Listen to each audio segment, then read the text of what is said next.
But first, my top pundits.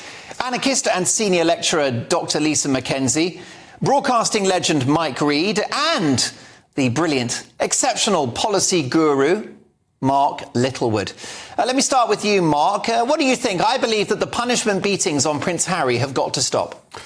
You're far too forgiving a man, Mark, if I may say so. Far too forgiving, far too nice. Look, I don't think that forgiveness should be never given.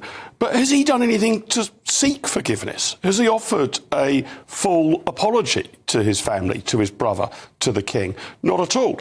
And I think until Harry makes that move and apologises and actually says, I wish to bring things back together, then the king has precious little choice. You've just said brilliantly all of the damage that he has caused the royal family to his own monetary gain and benefit, from which he can presumably pay for his own security guards. So I would like to see this patched up, but I think the first move has to come from Harry, not from the king, and he seems extremely unwilling to make that first move, as does his wife. But just on a human level, Lisa Mackenzie, this is Prince Harry, whose father is battling cancer. He comes to the capital. They're 3 miles apart and they don't meet. Well, welcome to families. That's what happens that's what happens in lots of families. But I am torn on this. As you know, I'm a Republican. I don't want these people, I don't want them as leaders as the UK. You don't want them larging it in palaces at the taxpayers' expense? No, not at all. So I'm torn. On one hand, I'm glad that we got rid of 2 of them to America. I think more should go. On the other hand, let him come back, because he's a walking hand grenade. I mean, he could do more damage to the royal family than the IRA would have ever dreamed of, actually. So perhaps let him back and sort of let him and his wife do what they do best and sort of upset everybody in there. So, I mean, I'm torn, really.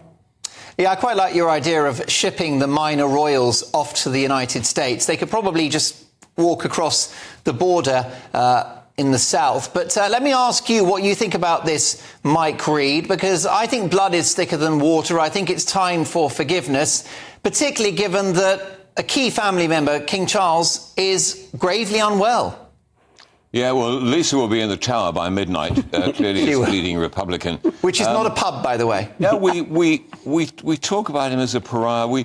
If we'd had television back in the days of Henry VIII, would we be discussing the tens of thousands of deaths that he was responsible for? I'm not sure about the word forgiveness. I'm not sure what there is actually to forgive.